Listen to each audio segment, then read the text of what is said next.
54 বছর ধরে কেবল ভোটের অধিকারের জন্যই আমাদের ঘুরপাক খেতে হয়েছে। 1971 সালে এই দেশের সামনে যখন তার অস্তিত্বের প্রশ্ন এসে দাঁড়িয়েছিল, লক্ষ লক্ষ মানুষ প্রাণ দিয়ে রাষ্ট্র গঠন করেছে।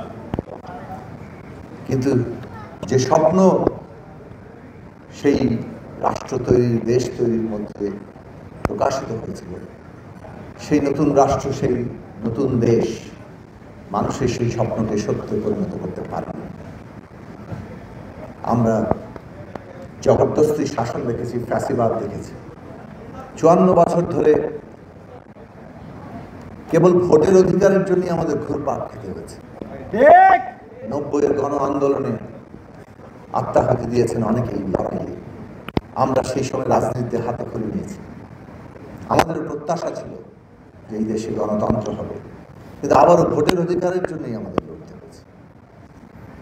এবং আমরা দেখলাম যে কিভাবে ক্ষমতা নামক ওই গদিটা রক্ষা করার জন্য নিজের দেশের মানুষকে গুলি করে মেরে ফেলা হয়, হেলিকপ্টার দিয়ে গুলি করা হয়, স্নাইপার গান দিয়ে টার্গেট করে করে একজনকে মারা হয়, লাশের স্তূপ তৈরি করা হয় যেন মাল ওঠাচ্ছে।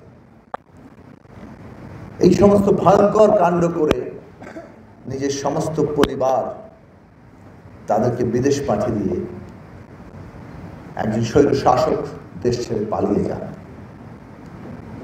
এই যে বাংলাদেশের রাজনীতির চিত্র, এই চিত্র বদল করার স্বপ্ন আমাদের শাহাদাত বরণকারীরা দেখেছে। এই চিত্র বদল করার স্বপ্ন আমাদের প্রত্যেকটি আহত যোদ্ধার মধ্যে আছে। আমাদের ভবিষ্যৎ রাজনীতি এই সমস্ত রক্তের ঋণকে ধারণ করবে। আমরা অন্তত আমাদের দলের পক্ষ থেকে কথা দিতে পারি, এবং এইটুকু কথা দিতে পারি যে বাংলাদেশের রাজনীতিতে বেঈমানি যদি আবার শুরু হয়, আমরা তার বিরুদ্ধে লড়ব।